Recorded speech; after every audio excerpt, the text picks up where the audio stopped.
Welcome to Israel Now News. I'm Rebecca Roberts. And I'm Yochanan El Rome. In our top story, Palestinian terror groups celebrated the twin bombings in Jerusalem, which claimed the life of a 15-year-old boy, a 50-year-old father of two, and injured 19 innocent people. The bombs were reportedly packed with nails and remotely detonated during rush hour in order to inflict maximum damage. In the aftermath of the explosions, the Zionist Organization of America appealed to the White House to help prevent further bloodshed. The organization demanded the Biden administration immediately halt the $700 million in aid it provides annually to UNRWA, which funds schools and training camps where Hamas members indoctrinate Arab children to hatred and violence against Jews.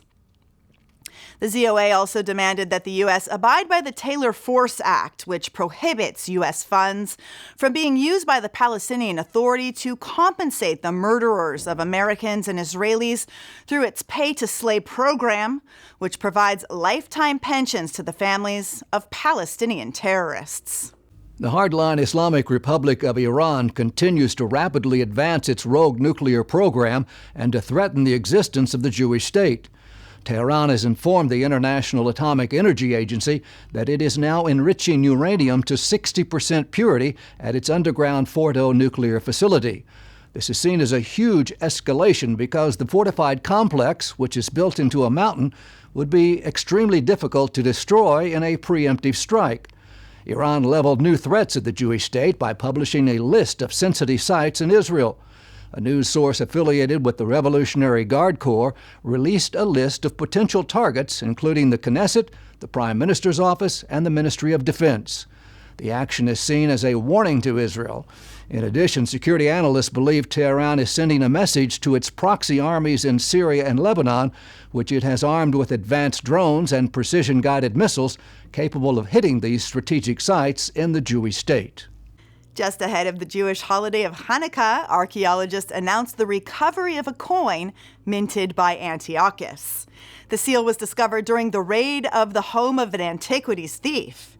During the Festival of Lights, Jews remember the siege of Jerusalem and the defilement of the Holy Temple by the evil Greek king Antiochus. It celebrates the few brave Jews who rose up to fight the mighty empire and were able to purify the temple and regain control over the holy city. The coin dates to between 169 to 164 before the Common Era and was a special mint by the militant king. It was found among a treasure trove of stolen artifacts, including coins, arrowheads, rings, and ancient buttons. Near Distal Field, the inspector of the Robbery Prevention Unit at the Israel Antiquities Authority in the northern region said, "Although the find is beautiful and the timing of its discovery just before Hanukkah is exciting, we must not forget that the suspect broke the law." IAA Director General Eli Esquisito agreed, saying the removal of ancient finds from antiquities sites harms the possibility of researching the site and extracting knowledge from it. He said disconnecting the finds from their context harms the history of all of us and permanently removes priceless information from the eyes of researchers and the public. Qatar reportedly paid the Taliban millions of dollars for projects for the FIFA World Cup.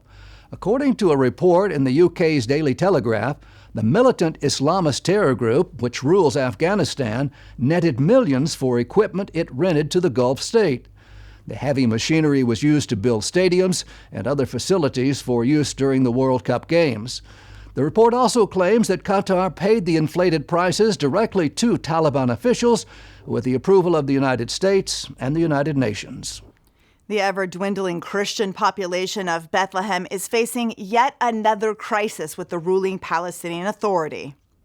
Christians in the birthplace of Jesus were once a majority in Bethlehem, but since the city has come under Palestinian control, they have faced unimaginable persecution.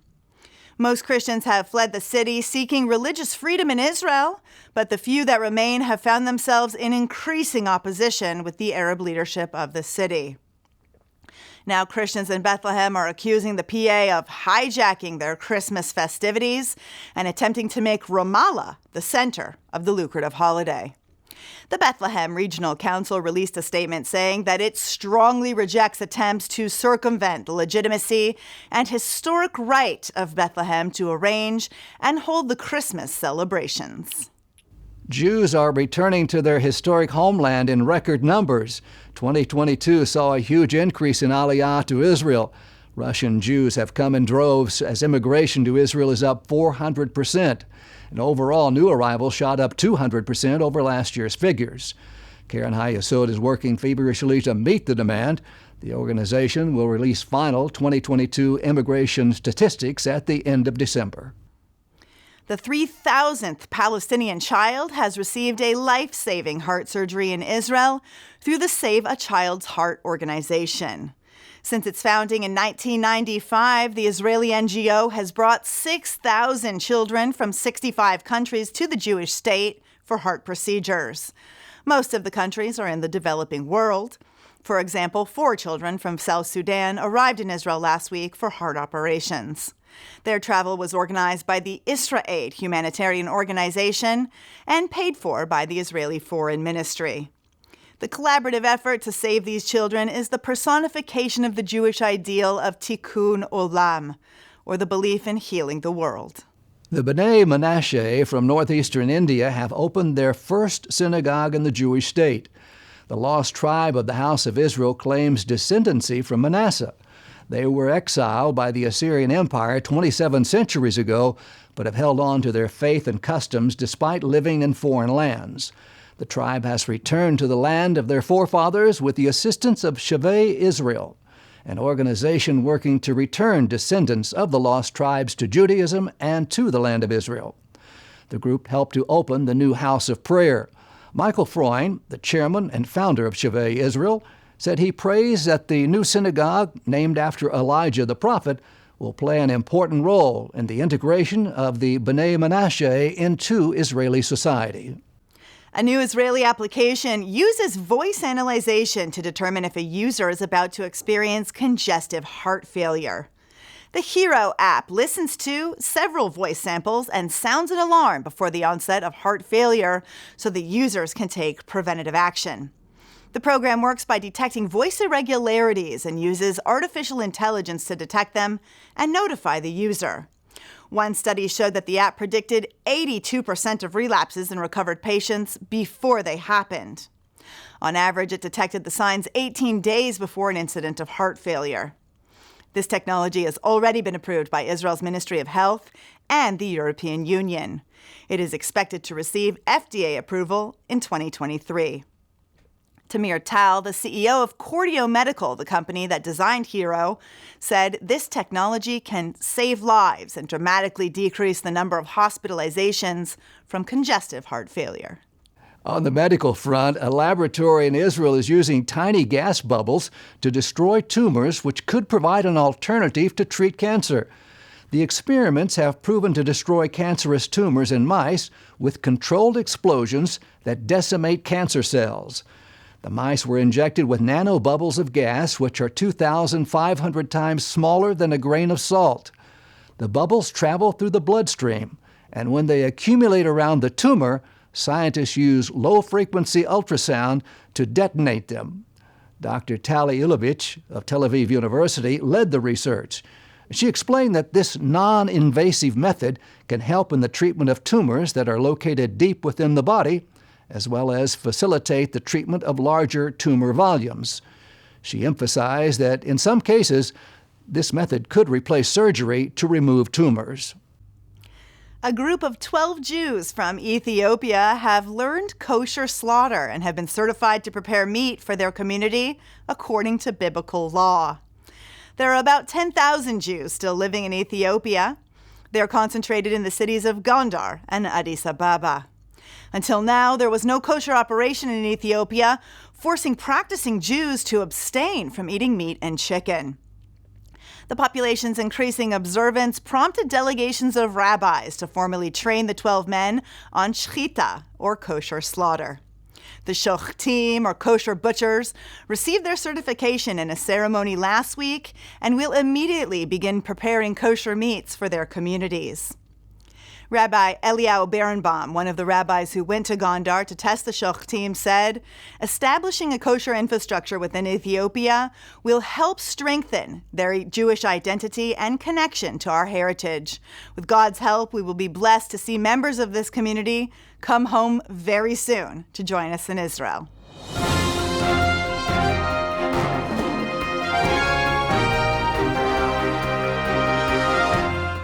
That concludes the news portion of our show. Stay tuned for Ask the Source with Josh Reinstein.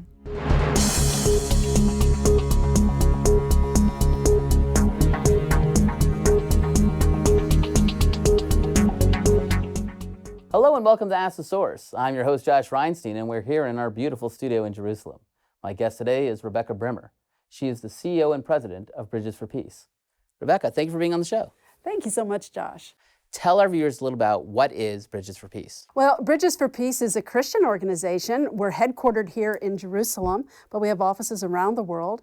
And really what we exist for is to help make better relationships between Christians and Jews all over the world. You've been doing this for decades now in Jerusalem, and it's something that's really bearing fruit, not just in the fact that you're helping so many people, but people are starting to really appreciate the support of Christians in Israel. I do see a difference. You know, back when I first came to Israel 30-some years ago, I got pretty negative responses to when I expressed myself that I was a Christian. When people would ask me what my background was, I often got negative responses, and that has changed. And I really think that it's largely due to the actions of the Knesset Christian Allies Caucus, which of course you direct, that once we started getting news out about Christians and their support, things changed. Well, that's amazing.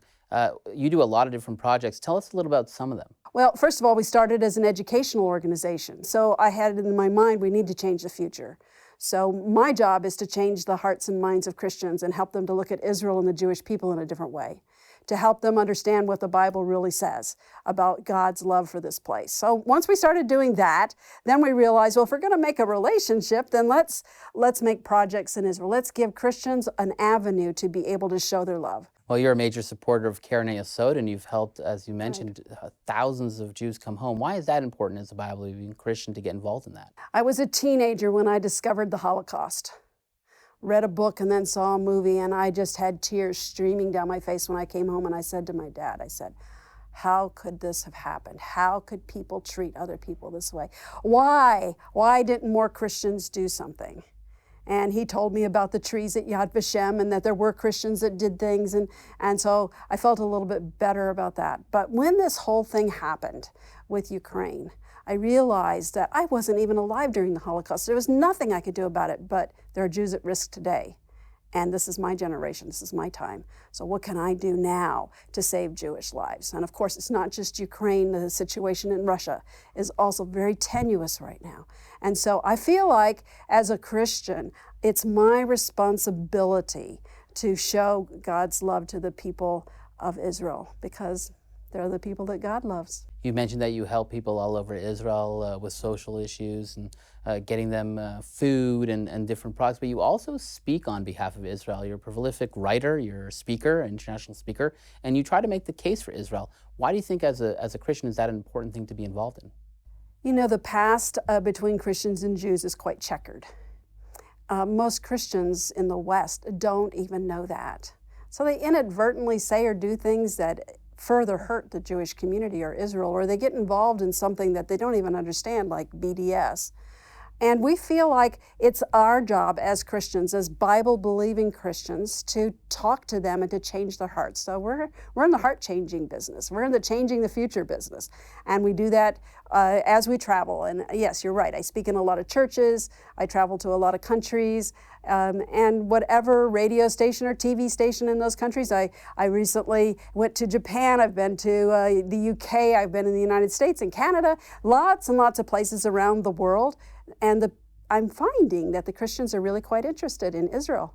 And so I believe that it is effective. We're seeing today that it's Christians, not countries, that are standing with Israel. We're seeing this incredible wave of support from Latin America to Asia to Africa. Why do you think now is a time when Christians are starting to get involved with Israel, to be a voice for Israel, to learn more about Israel, to come to Israel? Well, I think your now has to be stretched a little bit. Before the state of Israel existed, the Christian world had decided that Israel no longer existed as a viable nation. And therefore, all of the promises in the Bible that were for the nation of Israel, they appropriated for themselves. And this was called replacement theology, the idea that Israel was no longer a nation, though all those promises weren't for Israel anymore. Well, when Israel became a nation, it turned all of that theology on its heels. No one knew what to do with it. No one in the Christian world, suddenly they're like, whoa, those promises really were for that place in the Middle East and those people? So all of a sudden there started to be an awakening, and different denominations awoke faster or slower.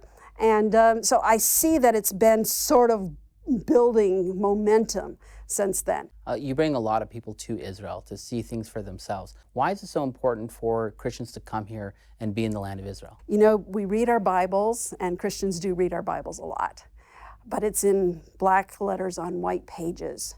And when they come to Israel, it becomes full color. Suddenly those names and those places that meant little or nothing have meaning, and they connect in ways with their faith in their Bible that they simply can't in their countries where they're from. Becky, there are literally tens of millions of people watching this show. What message do you have for our viewing audience? The most important thing that I can say to you is to get to know the God of the Bible. If you will start reading your Bible, you'll find that Israel pops up on every page. If God is so interested in this place and in the Jewish people, then don't you think you should be interested as well? We're there to help you. Just go to our website and you'll find all sorts of teaching and all sorts of ways that you can be involved. God loves Israel, and as Christians, we need to as well. Thank you, Becky, for being on the show, and thank you for tuning in to Ask the Source. I'm your host, Josh Reinstein. Now back to the studio.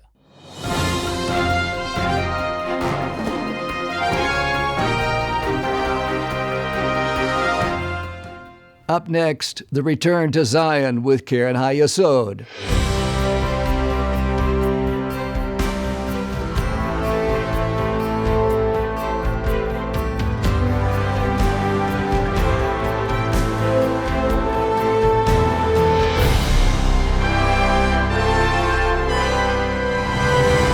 Shalom, and welcome to the Return to Zion with Karen Hayesod, United Israel Appeal.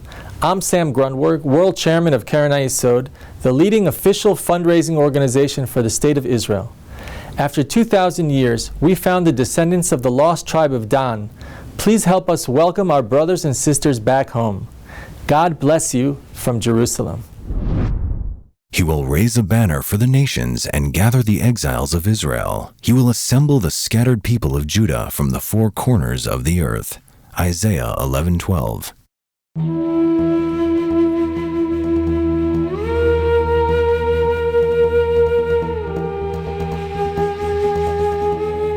Christians and Jews have been bearing witness to the miraculous fulfillment of biblical prophecy. Since the reestablishment of the State of Israel in 1948, the ingathering of the Jewish people to the Holy Land has unfolded before our very eyes. Do not be afraid, for I am with you.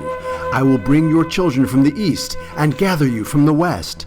I will say to the north, give them up, and to the south, do not hold them back. Bring my sons from afar and my daughters from the ends of the earth.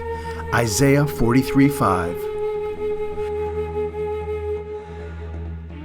Today, Karen Hayesod has been tasked with completing one of the greatest examples of the fulfillment of this prophecy, the Aliyah of the Ethiopian Jews, the descendants of the tribe of Dan.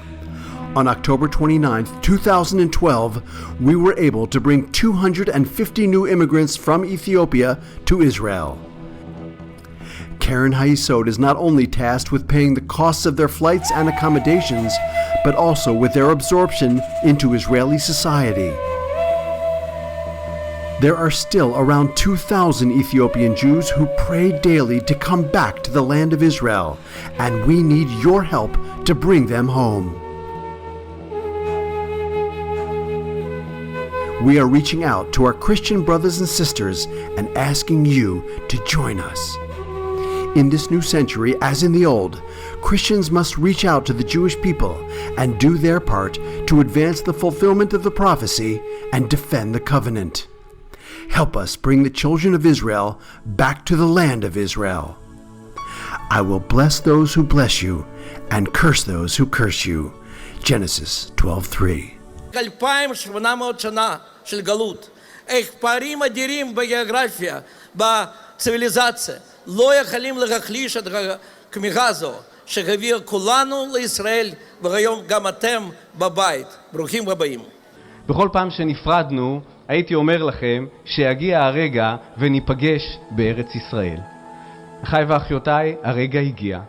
מעומק ליבי אני מאחל לכם ברוכים הבאים למולדת.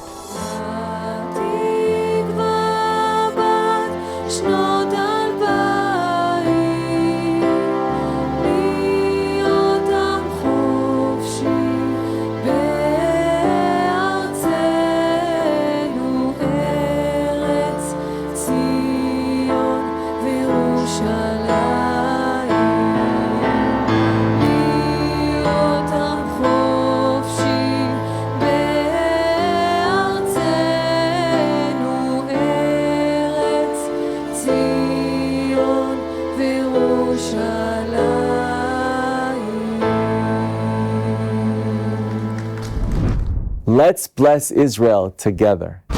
The biblical prophecy is unfolding right before our very eyes. The people of Israel are returning to the Promised Land after 2,000 years of exile. But millions of Jews are still longing to come home.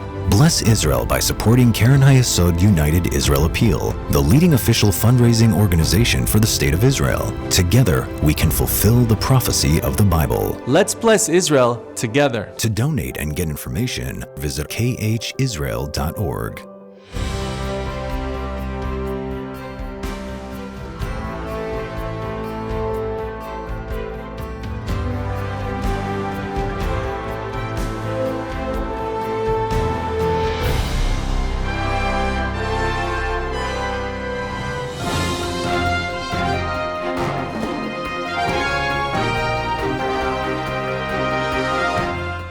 Please stay tuned for our new segment, Shining Light from Israel.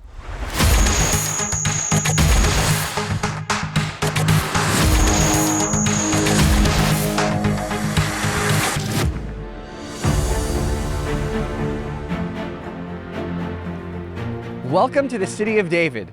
My name is Zev, one of the directors here, and in the next few minutes, we are going to explore 4,000 years of Jerusalem's heritage, which is literally bringing the Bible to life every single day. Let's go have a look.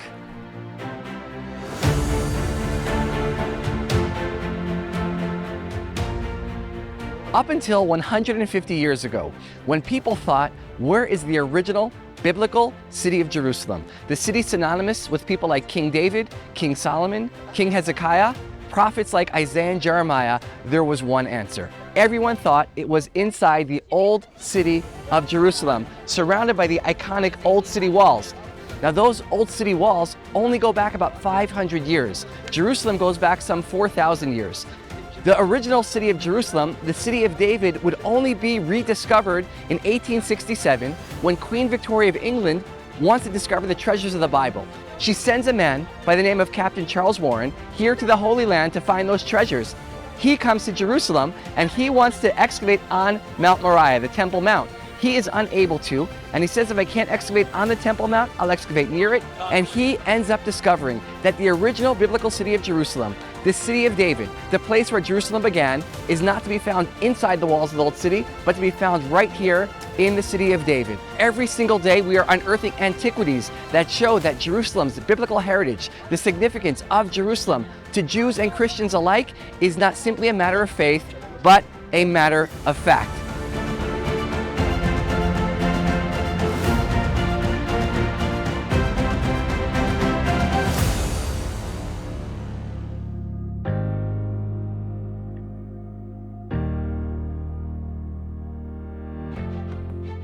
In 2004, at the southern end of the city of David, there's a road. Beneath the road, there's a sewage pipe, and that sewage pipe bursts. And what happens? The construction crews have to come in and make repairs. The archaeologists are supervising, and they end up discovering a series of ancient steps dating back some 2,000 years, which the archaeologists realize lead down to one of the most significant discoveries for Jews and Christians here in Jerusalem, namely the Pool of Siloam. The historian Josephus says 2,000 years ago, on the pilgrimage festivals of Passover, Pentecost, Tabernacles, you would have had nearly 3 million people going on pilgrimage up to the temple. The Pool of Siloam was the main mikvah, or ritual bath, for those pilgrims to cleanse themselves before their pilgrimage.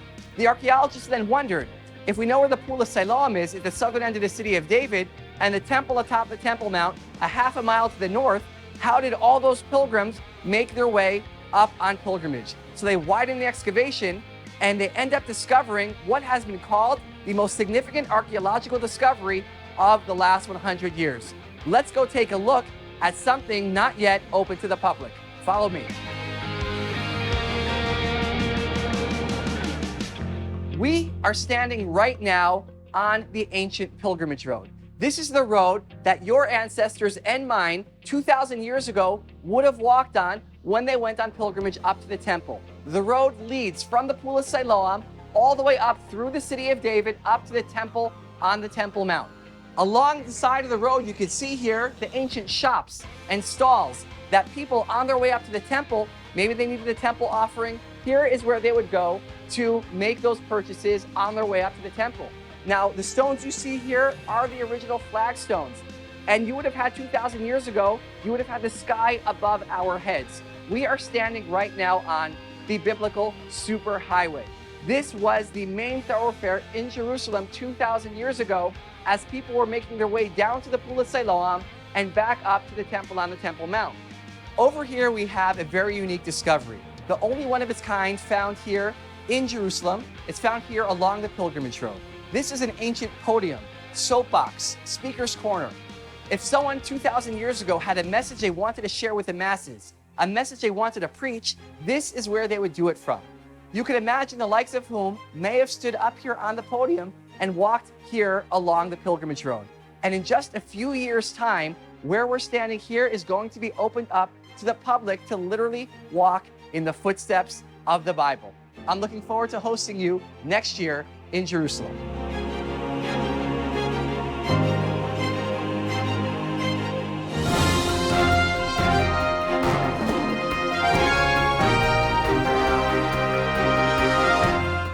That's all for this edition of Israel Now News. I'm Rebecca Roberts. And I'm Yochanan El Rome, reporting from our studio in Jerusalem. Please join us again next week for all of your Israel updates.